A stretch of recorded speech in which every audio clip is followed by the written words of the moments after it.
Leave ഒപ്പിച്ചുകൊണ്ട് വരാമെന്ന് പറഞ്ഞിട്ട് പോയപ്പോഴേ ഞാൻ കരുതിയതാ എന്തെങ്കിലും കുഴപ്പമുണ്ടാക്കുന്നു. നാണക്കേടായിപ്പോയി. ഈശ്വര, ഞാൻ എന്താ ഇപ്പൊ മുത്തശ്ശിയോട് പറയാ? ആ, ഇനി ആ കാശിന്റെ കാര്യമൊക്കെ മുത്തശ്ശിയോട് പറയാൻ അയാളെ വിടണ്ട. നീ തന്നെ പറഞ്ഞാ മതി. ഞാൻ എങ്ങനെയാ അതൊക്കെ? അതൊക്കെ ഞാൻ പറഞ്ഞുതരാം.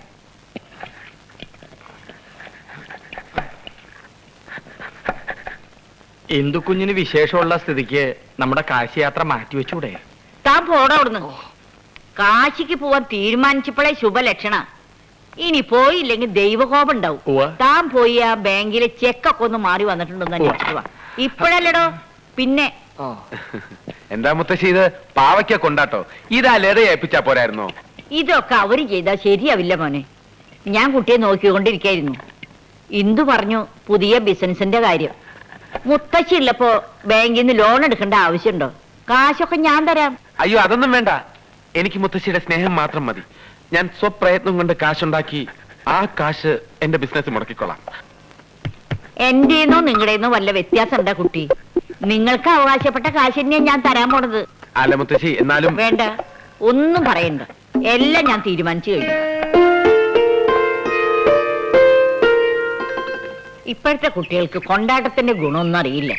പാവയ്ക്ക കൊണ്ടാട്ടം എന്ന് വെച്ചാൽ എന്താ അതിന്റെ ഒരു വിശേഷം? എന്റെ വേട്ടയ്ക്കൊരു മകനെ. എന്തായി ഗുരുക്കളെ പോയ കാര്യം? സാധിച്ചു. വസ്തു വിറ്റതിന്റെ ഡ്രാഫ്റ്റും മാറി വന്നിട്ടുണ്ട്. അതും കൂടി ചേർത്ത് ഇതിൽ വരവ് വെച്ചിട്ടുണ്ട്. ഇതാ പാസ്ബുക്ക്. നാളെ ചെന്നാ തുക പിൻവലിക്കാമെന്ന് മാനേജർ പറഞ്ഞിട്ടുണ്ട്. ആ, എന്നാ നാളെ തന്നെ വിശ്വനാഥനെയും കൂട്ടി ബാങ്കിൽ പോയേക്കാം. ഗുരുക്കളും പോന്നോളൂ. ഏയ്, എനിക്കിപ്പോ കാശൊന്നും വേണ്ട. തനിക്ക് കാശ് തരുന്ന കാര്യം ആരോട് പറഞ്ഞത്? ഞാൻ കാശിന്റെ കാര്യം ഒന്നും പറഞ്ഞില്ലല്ലോ. താനല്ലേ ഇപ്പൊ പറഞ്ഞത് എനിക്ക് കാശ് വേണ്ടാന്ന്? കാശ് വേണ്ടാന്നല്ല, കാശിക്ക് പോണ്ടേ എന്നാ ഞാൻ ചോദിച്ചത്. ഈ ഇടെ ഇദ്ദേഹത്തിന്റെ കേൾവിക്ക് ലേശം കുറവില്ലേ എന്നൊരു സംശയം. പഴയ ലേഖ ഉണ്ടാക്കി തരട്ടെ? വേണ്ട, അത് കഴിച്ചേ പിന്നെ ഞാൻ ഈ മാതിരിയായത്. അതിരിക്കട്ടെ, നമ്മുടെ കാശിക്ക് പോണ ടിക്കറ്റിന്റെ കാര്യം എന്തായി? കാശിക്ക് പോണ ടിക്കറ്റിന്റെ കാര്യം എന്തായിരുന്നു? ഞാൻ ആ കാര്യവും മറന്നു. പോയി തിരക്കിട്ട് വരാം. വേണ്ട വേണ്ട വേണ്ട, ഇനി ഏതായാലും നാളെ ബാങ്കിൽ പോകുമ്പോ അന്വേഷിച്ചാൽ മതി. ഗുരുക്കളെ, ദൂരയാത്രക്ക് പോകാനുള്ളതല്ലേ? പ്രത്യേക തയ്യാറെടുപ്പൊന്നുമില്ലേ? അതിന് ബാങ്കിലേക്ക് അത്ര ദൂരം ഇല്ലല്ലോ. ബാങ്കിൽ പോകുന്ന കാര്യമല്ലടോ, കാശിക്ക് പോണ കാര്യം ഞാൻ പറഞ്ഞു. അതിന് ഞാൻ എന്തിനാണ് തയ്യാറാവണത്? പിന്നെ ഞാൻ ഒറ്റയ്ക്ക് പോവാനാ? അല്ല, എനിക്ക് കളരിയില് ഒന്നും പറയണ്ട. താനും കൂടെ കാശിക്ക് വരുന്നു, മനസ്സിലായ? ആ, 100 വയസ്സായ തള്ള കാശിക്ക് പോണത് മനസ്സിലാക്കാം. 10-30 വയസ്സായ ഞാൻ എന്തിനാണ് പോണത്? എന്താ എന്താ? ഒരു 30 ദിവസമെങ്കിലും അവിടെ ഭജന ഇരിക്കണമെന്ന് പറയായിരുന്നു. 30 അല്ല, 60 ദിവസം ആയിക്കോട്ടെ. ഭഗവാന്റെ സന്നിധാനല്ലേ? സന്നിധാനം തിരിച്ചു വന്നെന്ന് പറയാം. മുഴുവൻ പൊട്ടിത്തെറിയ അവിടെ.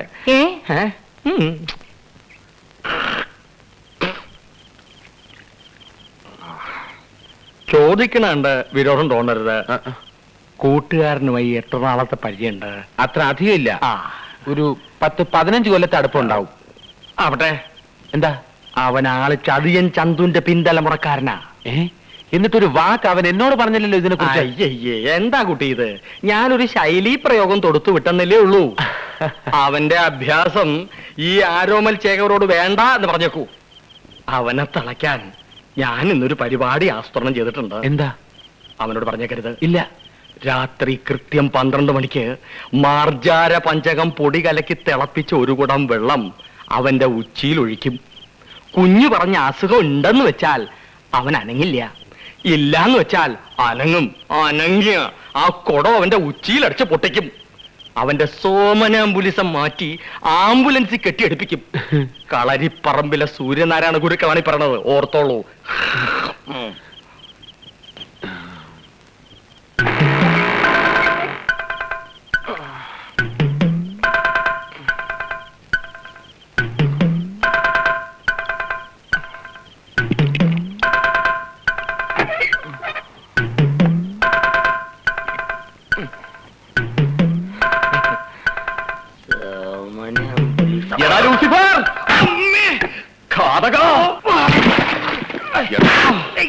ഞാൻ നിന്റെ രക്തം കുടിക്കും. എന്റെ ഡോറോതി നീ കൊന്നില്ലേ? നിന്റെ ആത്മാവിനെ ഞാൻ ആവാഹിച്ചെടുക്കും.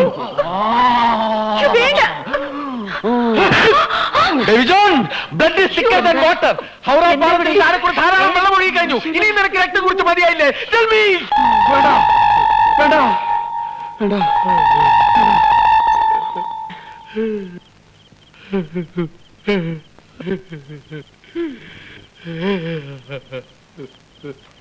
ഗുരുക്കളെ വല്ലതും പറ്റിയോ?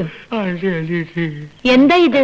ഇവൻ കോളേജ് പഠിച്ചോണ്ടിരുന്നപ്പോ അഭിനയിച്ച നാടകത്തിലെ ഡയലോഗാ. സോംനാംബുലിസം വരുമ്പോഴൊക്കെ ഇങ്ങനെ വിളിച്ചു പറയും. ഞാൻ ഇന്ന് ലൂസിഫർ എന്ന് വിളിച്ചോ? കണ്ട, ഞാൻ പറഞ്ഞില്ലേ? അപ്പൊ മോൻ തിരിച്ചു പറഞ്ഞെന്താ? അത് നാടകത്തിലെ മറ്റേ കഥാപാത്രം അങ്ങോട്ട് പറയുന്നതാ.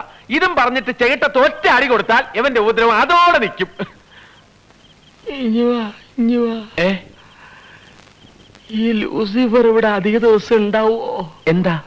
അല്ല, ഉണ്ടെങ്കിൽ കുഞ്ഞു പറഞ്ഞ സംഭാഷണം എനിക്കൂടി ഒന്ന് പഠിപ്പിച്ചു തരുവോ? എന്തിനാ?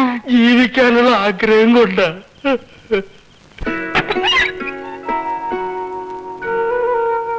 വിശ്വട്ടാ, വിശ്വട്ടാ, എഴുന്നേൽക്ക്.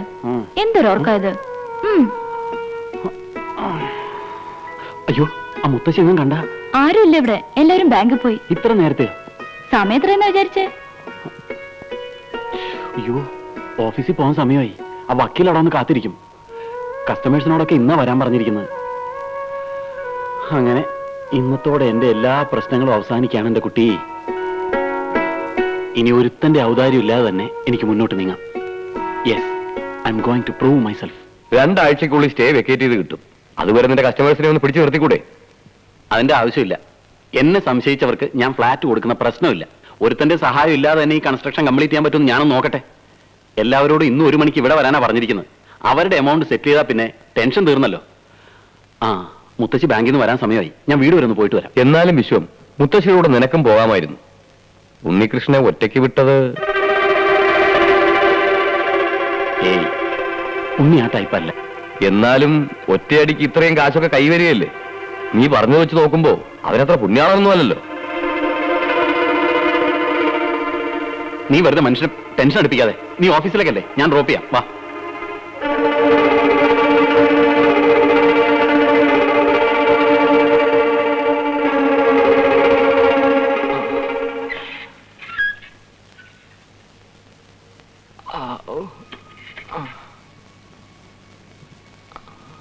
ഉണ്ണി, അല്ല, വിശ്വനാഥൻ വന്നില്ലേ മുത്തശ്ശി? ഇവിടെ എത്തിയില്ലേ? ഇങ്ങോട്ട് പോരുന്നാണല്ലോ പറഞ്ഞത്. വളരെ നേരത്തെ ബാങ്കിൽ നിന്ന് പുറപ്പെട്ടതാണല്ലോ, അല്ലേ ഗുരുക്കളെ? 1 മണിക്കൂറിന് മുമ്പെങ്കിലും എത്തേണ്ടതാ. പിന്നെ നിങ്ങൾ എന്താ ഇത്രയും താമസിച്ചേ? അതൊക്കെ താനെന്തിനാ അറിയണേ? ഓ, കാശിയിലേക്കുള്ള ടിക്കറ്റിന്റെ കാര്യം ഏർപ്പാടാക്കാൻ പോയതാ.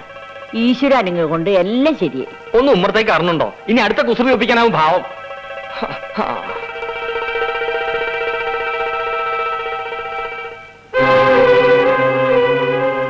ഉണ്ണികൃഷ്ണൻ ഇങ്ങോട്ട് വന്നോ?